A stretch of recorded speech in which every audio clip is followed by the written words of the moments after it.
जैसे मान लीजिए मम्मी पापा के साथ कभी छोटे में गए होंगे बस में, तो क्या आपका किराया लगता था? नहीं ना, मम्मी पापा का ही लगता था, आपका नहीं लगता था। क्यों?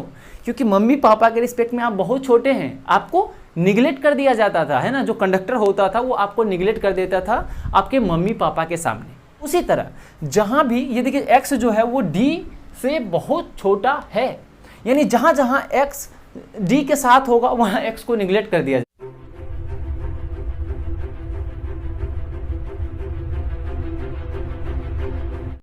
तो जैसा कि आप लोगों ने प्रीवियस क्लास में एग्जाम्पल नंबर 3 तक समझा होगा, आज हम उसी को आगे बढ़ाएंगे और एग्जाम्पल नंबर 4, 5 और उसके अलावा और भी बहुत सारे एग्जाम्पल करने वाले हैं, जिससे हमको इलेक्ट्रोस्टैटिक इक्विलिब्रियम से रिलेटेड और भी कंसेप्ट अच्छे से क्लियर होने वाला है।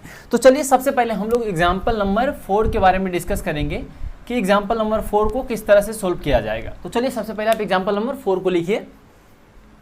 2 point charges etch having magnitude plus Q are fixed at a distance 2d. A particle having mass m, charge plus q, is placed at the mid of the point charges. If it is slightly displaced along the joining line of charges and released, then find time period. तो देखिए इसमें time period पूछा जा रहा है। अब देखिए अगर टाइम पीरियड जैसे ही आप सुने होंगे तो आप अगर 11th थोड़ा बहुत भी अगर आप पढ़े हो, वैसे कोरोना का टाइम था नहीं पढ़े होंगे मुझे पूरा विश्वास है, लेकिन फिर भी हो सकता है गलती से कभी टाइम पीरियड के बारे में सुन लिया हो। तो वहाँ पे किस चैप्टर में पढ़ा था? सिंपल हार्मोनिक मोशन, जिसको शॉर्टकट में SHM बोलते थे। वहाँ पे time period of spring system mass जहाँ पढ़े होंगे, वहाँ पे टाइम पीरियड पेंडुलम का, स्प्रिंग मास सिस्टम का, बहुत सारे टाइम पीरियड फाइंड करते हैं। तो वही का कंसेप्ट यहाँ पे यूज होने वाला है कि टाइम पीरियड कैसे कैलकुलेट करेंगे। तो चलिए सबसे पहले तो क्वेश्चन पढ़िए और सबसे पहले उसका डायग्राम बनाइए, ठीक है। तो देखिए किस तरह से डायग्राम बनाया जाएगा उसको सबसे पहले समझिए। तो देखिए हमारे पास 2 पॉइंट चार्ज है ना, यानी प्लस क्यू, और जिससे 2D डिस्टेंस पे, ध्यान से क्वेश्चन को पढ़िएगा तो उसमें 2D डिस्टेंस मेंशन है, जिस पे प्लस क्यू फिर से एक दूसरा चार्ज रखा गया है। इस तरह से क्वेश्चन में मेंशन है, ठीक है। और इसमें बोला गया है कि दोनों पॉइंट चार्ज जो है उसके बीच में एक स्मॉल प्लस क्यू चार्ज को रखा गया है और उसको थोड़ा सा इस लाइन, ज्वाइनिंग लाइन के अलोंग डिस्प्लेस किया गया है। तो देखिए उसको कैसे रखा गया है उसको भी दिखाते हैं। एक पॉइंट चार्ज यहाँ पे रखा गया है, ठीक है, इसके बेसिकली मिड पे रखा गया है, जहाँ भी इसका मिड पॉइंट होगा ऐसा बोला गया है क्वेश्चन में। इसकी मैग्नीट्यूड प्लस क्यू है और इसको क्या किया गया है? स्लाइडली डिस्प्लेस किया गया है। क्या किया गया है? स्लाइडली डिस्प्लेस किया गया है। अब देखिए स्लाइडली डिस्प्लेस की अगर आप सुन रहे होंगे और अगर थोड़ा बहुत सिंपल हार्मोनिक मोशन यानी 11th का थोड़ा भी कंसेप्ट आपको पता होगा तो आपको पता चल रहा होगा कि स्लाइडली का मतलब क्या होता है? बहुत छोटा सा, माइनर, यानी बहुत, जिसको निगलेक्ट कर सकते हैं, ठीक है। यानी इस मिड पॉइंट से ये जो प्लस क्यू स्मॉल चार्ज है उसको, इस दोनों पॉइंट को ज्वाइन करने वाली ये जो डॉटेड लाइन दिख रहा है आपको, उसके अलोंग डिस्प्लेस किया गया है। तो चलिए हम इसको क्या करते हैं, यहाँ से डिस्प्लेस कर देते हैं x डिस्टेंस। अब ये पार्टिकल जो मिडिल में था वो अब यहाँ कहीं होगा, ठीक है। तो अब यहाँ जैसे ही होगा तो स्टार्टिंग में ये L, ये पूरा D था तो ये D हो गया, ये D हो गया, क्योंकि यहाँ से यहाँ 2D था, ठीक है। तो अब देखिए ये x कुछ राइट साइड आ गया, यानी इसके बीच का जो डिस्टेंस अब ये होगा वो कितना हो जाएगा? D minus x। क्लियर है? क्यों? क्योंकि मिड से लेके यहाँ तक का D था तो ये x कम हो गया तो ये हो गया। और इस पॉइंट से अगर हम बात करें तो ये कितना हो जाएगा? यहाँ से लेके इस पॉइंट तक, बताइए जरा ध्यान से, ये मिड तक D हो गया, उसमें x और ऐड हो जाएगा क्योंकि x जो है वो यहाँ से लेके यहाँ तक का डिस्टेंस है, जो कि स्मॉल डिस्प्लेस किया गया है। स्लाइडली डिस्प्लेस का मतलब बहुत ही स्मॉल डिस्प्लेसमेंट होता है, ठीक है। तो ये तो चलिए कंस्ट्रक्शन, इस तरह से कुछ स्ट्रक्चर बने, डायग्राम जो बनाएंगे वो इस तरह से कुछ बनेगा। अब हमें फाइंड करना है कि जब इस पोजीशन से इस स्मॉल क्यू चार्ज को जब ऐसे रिलीज करेंगे तो टाइम पीरियड क्या होगा, ठीक है। इसी को हम लोगों को फाइंड करना है। अब टाइम पीरियड अगर आपको याद हो तो टाइम पीरियड सुनते ही आपके माइंड में क्या आएगा? टाइम पीरियड इक्वल्स टू होता है 2π/ω, यानी टाइम पीरियड को फाइंड करने के लिए ओमेगा का पता होना जरूरी है, क्योंकि 2π तो कांस्टेंट है, ये वही रहेगा, बस ओमेगा पता चल जाए। 11th में बस याद करिए, बस मैं यहाँ लिख रहा हूँ उसी का यूज करने वाले हैं। और ओमेगा एक फॉर्मूला पढ़ा था, अगर थोड़ा बहुत याद हो तो उसमें हमने एक्सेलरेशन देखा था कि एक्सेलरेशन जो होता है वो ओमेगा स्क्वायर कुछ x होता है, जहाँ पे x जो होता था वो स्लाइडली स्मॉल डिस्प्लेसमेंट ही होता था, ठीक है। तो सेम यहाँ पे भी तो स्मॉल डिस्प्लेसमेंट ही हो रहा है, यानी यहाँ पे भी कुछ acceleration equals to minus omega square x का यूज किया जा सकता है, बिल्कुल किया जा सकता है। तो देखिए यहाँ डायरेक्ट एक्सेलरेशन तो नहीं आएगा, नहीं आएगा ना। लेकिन इलेक्ट्रिक फोर्स हम लोग पढ़े थे कि 2 पॉइंट चार्ज अगर हो तो उसके बीच एक फोर्स लगता है, कोलम्बिक फोर्स, जिसको इलेक्ट्रिक फोर्स के नाम से जानते हैं। तो वो फोर्स हम फाइंड कर सकते हैं, यानी एक्सेलरेशन फाइंड करने के लिए हमको फोर्स फाइंड करना पड़ेगा, जिसको मास इंटू एक्सेलरेशन करना पड़ेगा।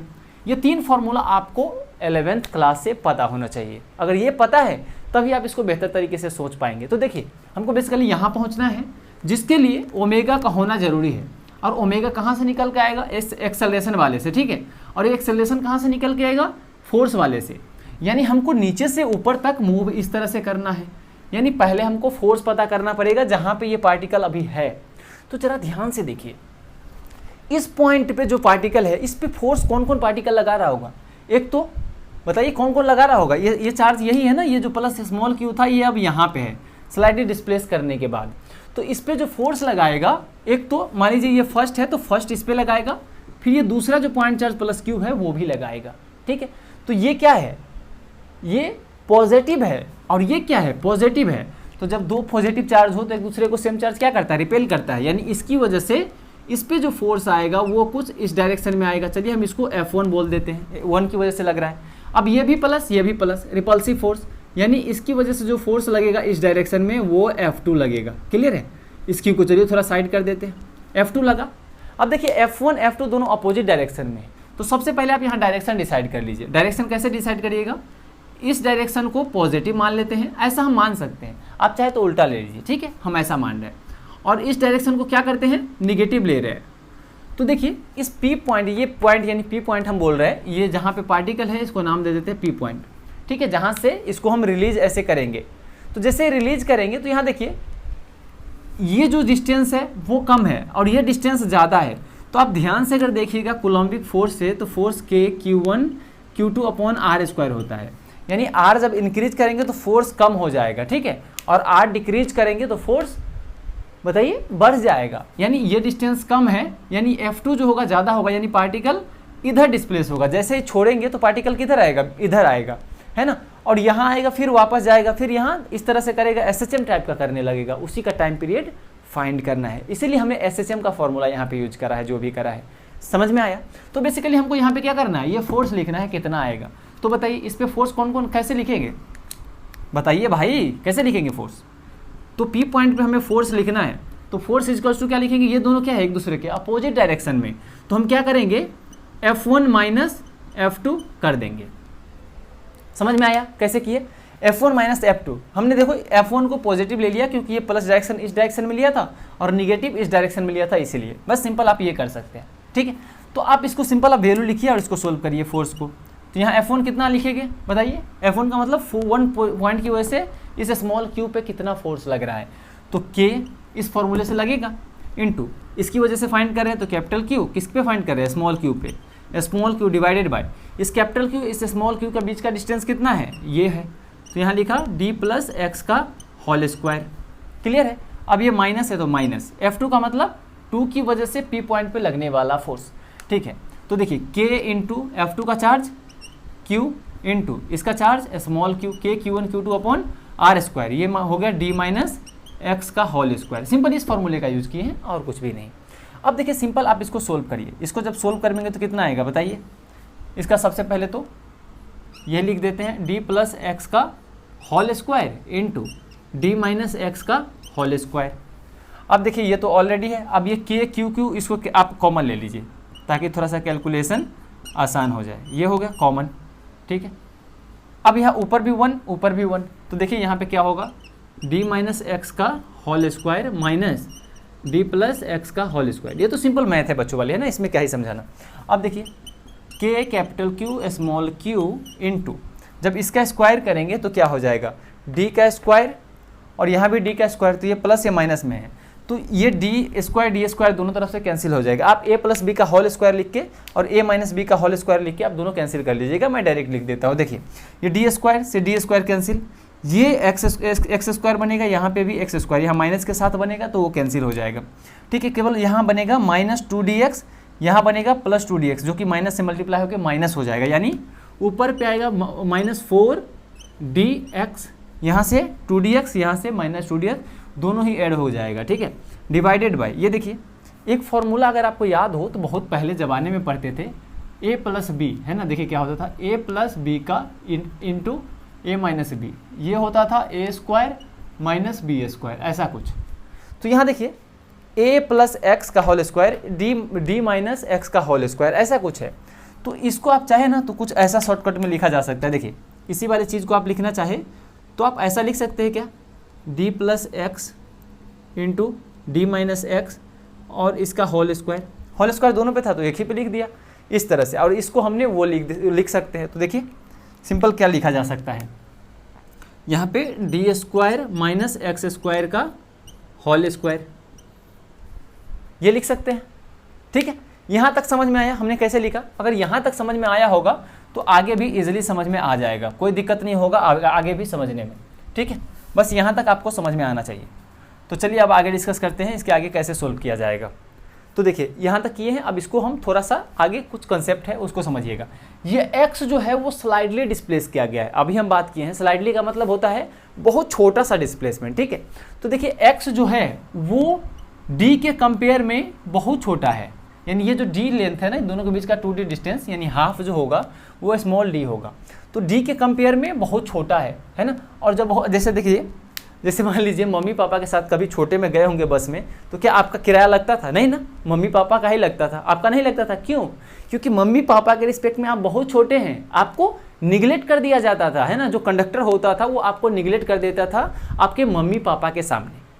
ठीक है, तो आपका रेंट नहीं लगता था। उसी तरह जहाँ भी ये देखिए एक्स जो है वो डी से बहुत छोटा है, यानी जहाँ जहाँ एक्स डी के साथ होगा वहाँ एक्स को निगलेक्ट कर दिया जाएगा। जैसे आपको आपके मम्मी पापा के साथ जब बस में जाते थे तो आपको निगलेक्ट कर दिया जाता था, आपका टिकट नहीं लगता था।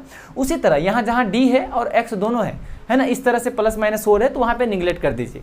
ठीक है, तो देखिए यहाँ क्या करेंगे कि फोर्स है ना ये बेसिकली, तो आप फोर्स इजिकल्स टू लिख रहे हैं ना, पी पे फोर्स, तो देखिए एफ पी इजिकल्स टू के कैपिटल क्यू स्मॉल क्यू जैसा कि है इंटू माइनस 4dx। अब ये देखिए ये d और ये x मल्टीप्लाई में है तो मल्टीप्लाई वाले को निगलेक्ट नहीं करेंगे, ये जो प्लस माइनस में रहता है उसको निगलेक्ट करेंगे। तो यहाँ x जो है वो d से बहुत छोटा है, यानी हम क्या कर सकते हैं, x को जीरो की तरह ट्रीट कर सकते हैं। तो नीचे हम d स्क्वायर है और इसका स्क्वायर है, ऐसा कुछ है। ठीक है, अब देखिए d का स्क्वायर इसका स्क्वायर है, ऊपर d है तो यहाँ d के पावर 4 हो गया, एक d से d कैंसिल, यानी एफ पी जो आया है वो आया है माइनस, अब ये d से d कैंसिल हो गया, 4 इसको मल्टीप्लाई कर दीजिए अंदर, के Q small Q upon d q into x. ये आ गया पी पॉइंट पे लगने वाला फोर्स, यानी इस पॉइंट पे जो फोर्स लग रहा होगा स्मॉल ये छोटे से प्लस क्यू चार्ज का जो पार्टिकल है उस पे जो फोर्स लग रहा होगा इसके इक्वल लग रहा होगा। तो फोर्स तो पता चल गया, अब मुझे एक्सेलरेशन पता करना पड़ेगा ताकि मुझे ओमेगा पता चल सके और मैं टाइम पीरियड कैलकुलेट कर सकूं। तो आप इसको पहले नोट करिए क्योंकि जगह थोड़ा कम है, आप देख पा रहे होंगे। मैं इसको मिटाने के बाद यहाँ पे सोल्व करने वाला हूँ। ठीक है, तो चलिए फोर्स तो मुझे पता चल गया, अब एक्सेलरेशन पता करते हैं। तो एक्सेलरेशन कैसे पता करेंगे? तो देखिए यहाँ राइट साइड ऑलरेडी फॉर्मूला लिखा हुआ है और हम लोग बचपन से जानते हैं, बहुत पहले से मतलब जानते हैं 9-10 से ही कि F इजिकल्स टू ma होता है। अब एक बार पता चल गया F तो आप simple F is equals to m into a, और F की वैल्यू यहाँ से आप लिख लीजिए minus 4kq small Q upon d q into x is equals to mass into acceleration. तो यहाँ से आप अगर एक्सेलरेशन की बात करेंगे तो मास को इधर डिवाइड कर दीजिए सिंपल, तो 4kq small Q upon m small D का क्यूब इंटू एक्स, ये आ गई आपकी एक्सेलरेशन। और एक्सेलरेशन इज इक्वल्स टू क्या होता है, अभी अभी हमने देखा था माइनस ओमेगा स्क्वायर एक्स। तो यहाँ देखिए ये x कैंसिल, माइनस से ये माइनस कैंसिल, यहाँ ओमेगा स्क्वायर है तो ओमेगा आएगा तो इधर रूट आ जाएगा, यानी under root of 4kq small Q divided by mdq, ये हो गई ओमेगा। अब ओमेगा जब एक बार पता चल गया तो आप टाइम पीरियड आराम से लिख सकते हैं, है ना, क्योंकि टाइम पीरियड जो होता है ओमेगा 2 अपॉन ओमेगा होता है, जैसा कि हम ऊपर देखे हैं। तो देखिए simple time period equals to 2 बाय ओमेगा करिए, तो यहाँ 2 का 2 रहा डिवाइडेड बाय ओमेगा की जगह ये आ जाएगा रूट अंडर में, तो root under 4k capital Q small Q upon mdq।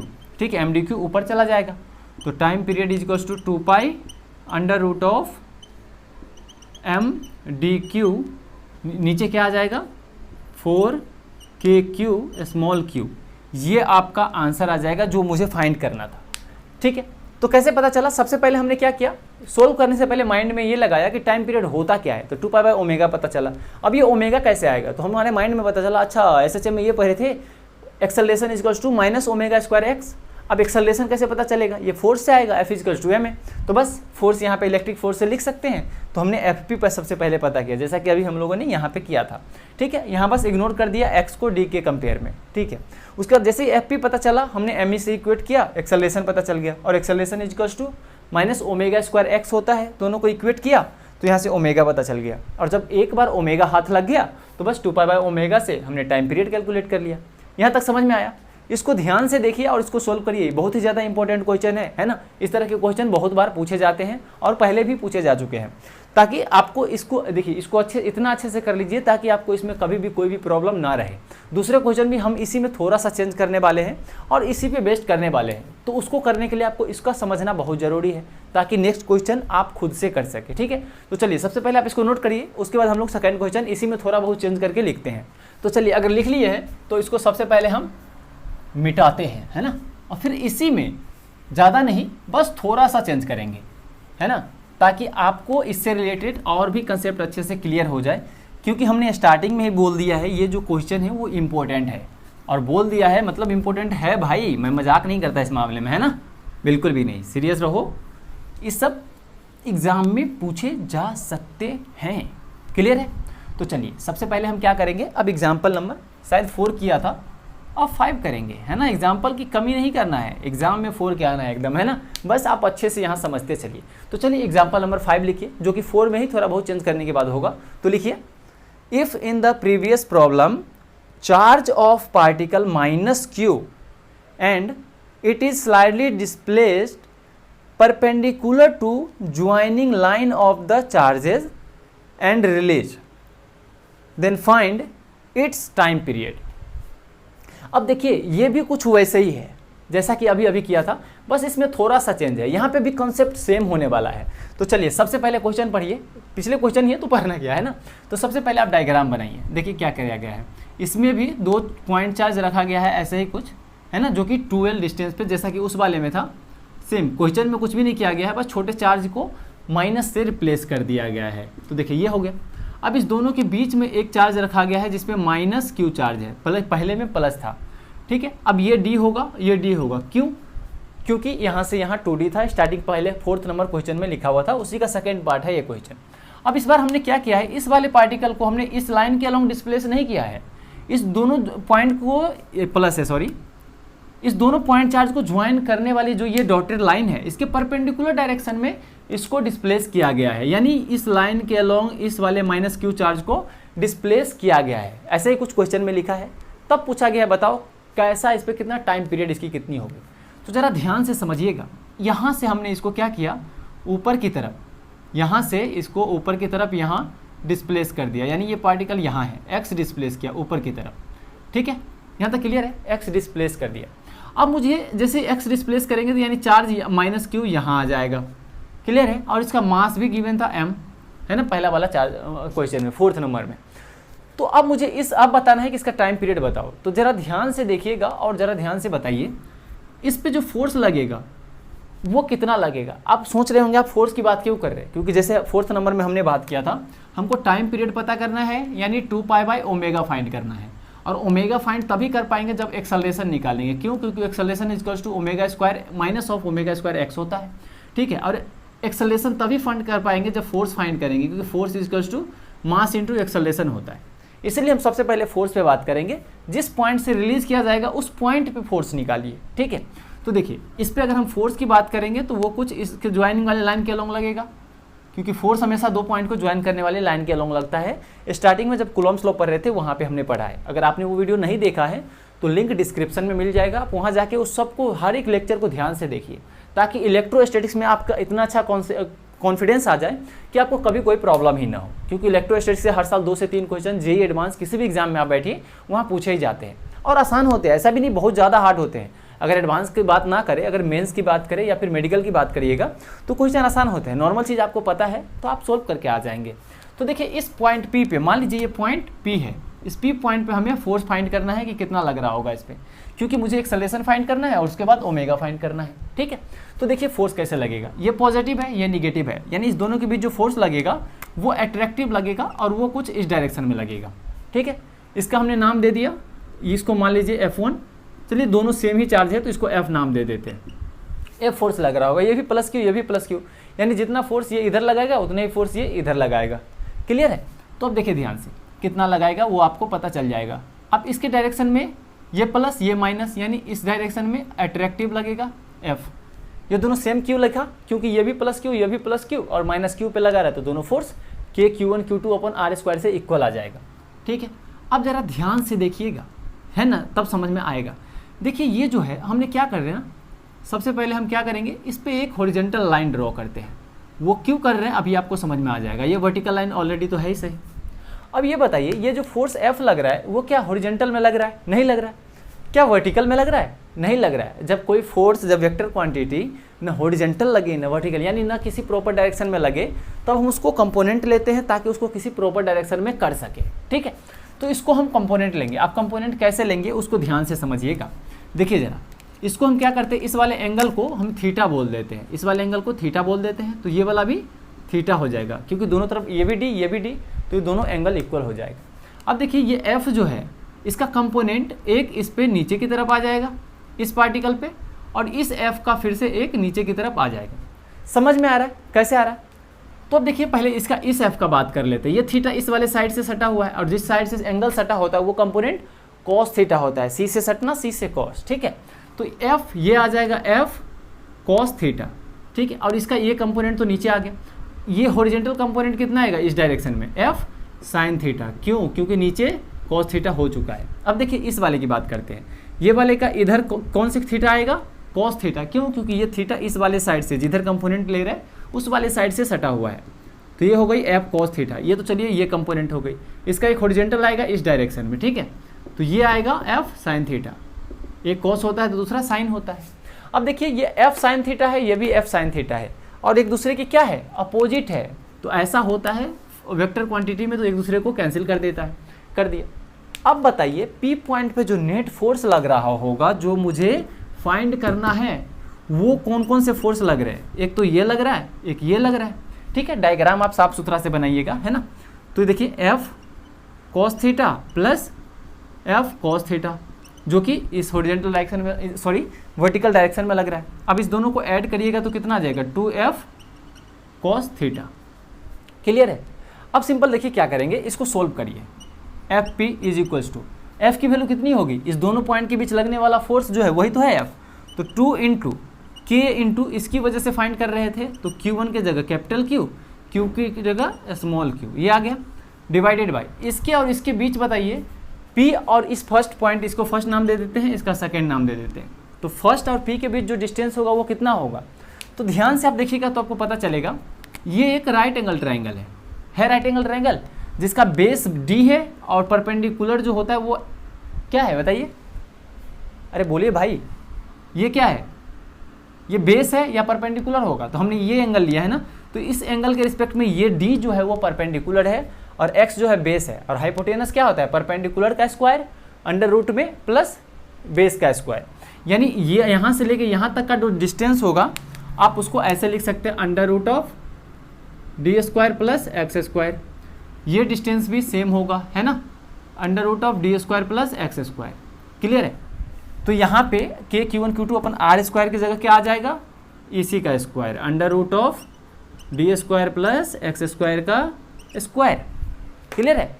अब चलिए F की वैल्यू लिख दिया। अब cos थीटा लिखने की कोशिश करते हैं। cos थीटा क्या होता है? बेस अपॉन हाइपोटेनस, और ये एंगल है तो बेस क्या हो गया? ये, क्योंकि एंगल के सामने वाला ये परपेंडिकुलर होता है तो बेस x हो गया, तो बेस अपॉन हाइपोटेनस, हाइपोटेनस यही तो है, under root D square plus x square. यहाँ तक क्लियर है?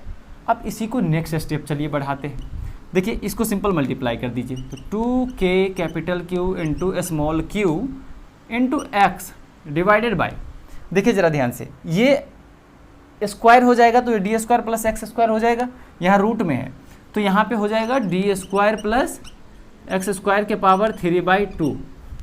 ये हो जाएगा, क्योंकि देखिए D square plus x square की पावर 1/2, रूट का मतलब 1/2 होता है, यहाँ 1/2 और यहाँ D square plus x square है, यानी D square plus x square का पावर 1, यानी 1 + 1/2 कितना हो गया 3/2।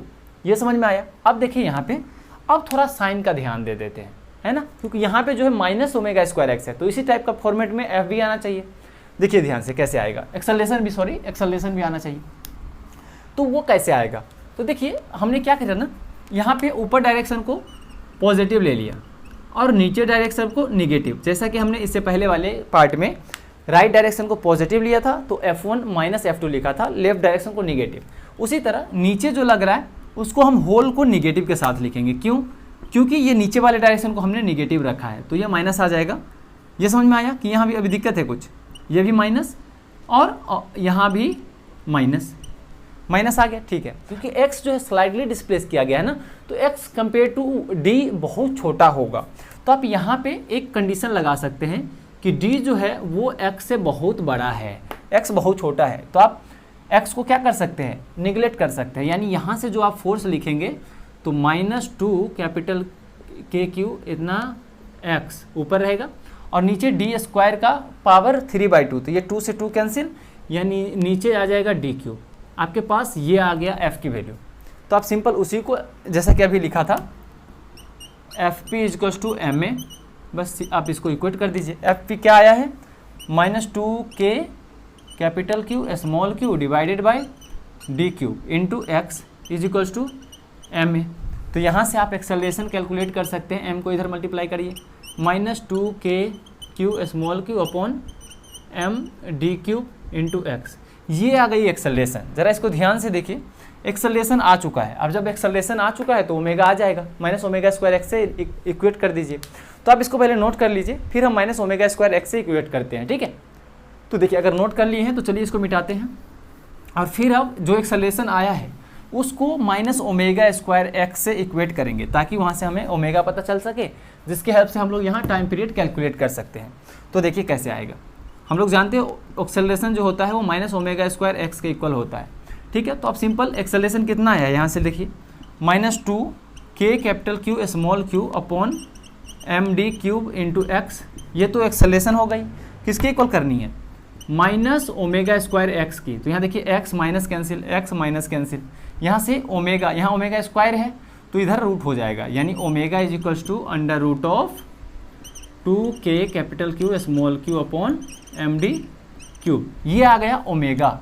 और जब एक बार ओमेगा हाथ लग गया तो अब सिंपल से आप टाइम पीरियड लिख सकते हैं, क्योंकि टाइम पीरियड ये 2π/ω होता है।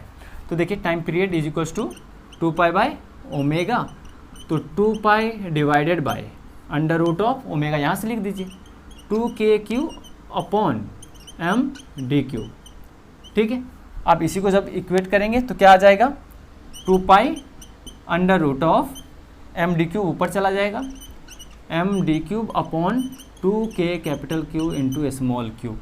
ये आ गई टाइम पीरियड जो मुझे कैलकुलेट करना था, यही होगा आंसर। समझ में आया? तो देखिए यहाँ सिंपल स्टेप है, ज़्यादा दिमाग नहीं लगाना है। जहाँ स्लाइड करके फाइनल पोजीशन पे पार्टिकल को रखा गया है, यानी स्लाइड करने के बाद जहाँ होल्ड किया गया है, जहाँ से हम पार्टिकल को ऐसे छोड़ रहे हैं, उस पोजीशन पे नेट फोर्स लिखिए पार्टिकल पे, ठीक है। और जैसे ही नेट फोर्स पता चला उसको आप मास इंटू एक्सेलरेशन से इक्वेट करिए और वहाँ से एक्सेलरेशन पता करिए। और जैसे ही एक बार एक्सेलरेशन पता चल जाए फिर उसको आप -ω²x से इक्वेट करिए। ये हम SHM में पढ़े थे 11th क्लास में, है ना। तो आप उसको जरूर से रिवाइज कर लीजिएगा। SHM बहुत काम की चीज़ होती है। 11th को जो 2-3 टॉपिक है, जैसे SHM होगा सिंपल हार्मोनिक मोशन, फिर वर्क पावर एनर्जी, ये सब इतने ज़्यादा इंपॉर्टेंट टॉपिक है ना, आपको हमेशा यूज करने को मिलेगा। और सर्कुलर मोशन हो गया, ये सब का हमेशा यूज होता है। तो आप उसको टाइम मिले तो ज़रूर रिवाइज कर लीजिएगा, ताकि उसके साथ साथ आपका 12th भी काफ़ी बेहतर हो जाएगा। तो यहाँ क्या किया, सबसे पहले फोर्स निकाला क्योंकि मुझे एक्सेलरेशन चाहिए था। फिर फोर्स को एक्सेलरेशन से इक्वेट करके एक्सेलरेशन कैलकुलेट कर लिया, और एक्सेलरेशन जब एक बार मिल गया फिर मैंने उसको क्या किया, -ω²x से इक्वेट किया ताकि मुझे ओमेगा मिल जाए, क्योंकि मुझे टाइम पीरियड फाइंड करना था और टाइम पीरियड में 2π/ω आता है और ओमेगा की ज़रूरत है। इसलिए ओमेगा एक बार जैसे ही कैलकुलेट कर लिया, फिर 2π/ω से टाइम पीरियड कैलकुलेट कर लिया, ठीक है। तो सिंपल सा स्टेप है, जहाँ से पार्टिकल को रिलीज किया जा रहा है वहाँ फोर्स लिखिए, वहाँ से फोर्स को m इंटू ए से एक्सेलरेशन कैलकुलेट करिए, फिर एक्सेलरेशन जैसे ही आ गया उसको माइनस ओमेगा स्क्वायर एक्स के साथ लिखिए और वहाँ से ओमेगा कैलकुलेट कर लीजिए, और उसके बाद finally time period equal to 2 pi omega से टाइम पीरियड कैलकुलेट कर लीजिए। आसान सा है, बस आप एक दो बार इसको खुद से सोल्व करिए, बहुत आसान लगेगा, है ना। इतना लग रहा होगा आपको कचरा टाइप का एकदम बन गया, लेकिन ऐसा कुछ भी नहीं है। जब आप समझ जाएंगे तो बहुत आसान सा लगेगा, ठीक है। तो आई होप कि आप लोगों को समझ में आया होगा जो मैं समझाने की कोशिश कर रहा था। बस आप इसको आप खुद से करिएगा तो और बेहतर तरीके से समझ में आ जाएगा, ठीक है। तो नेक्स्ट क्लास में हम लोग इससे और भी बेहतरीन, जो कि एग्जाम में पूछे जाते हैं और पूछे भी जाएंगे आगे, उस तरह के न्यूमेरिकल करने वाले हैं। तो आप उस लेक्चर को भी जरूर से देखिएगा, और अभी जितने भी लेक्चर हुए हैं उसको तो देखिए ही देखिएगा, ताकि आपको इलेक्ट्रोस्टैटिक इक्विलिब्रियम क्या होता है, इसका यूज किस तरह से हम लोग करते हैं, ये हर एक चीज़ आपको अच्छे से कंसेप्ट क्लियर हो जाए, ठीक है। तो चलिए मिलते हैं नेक्स्ट लेक्चर में, तब तक के लिए जय हिंद।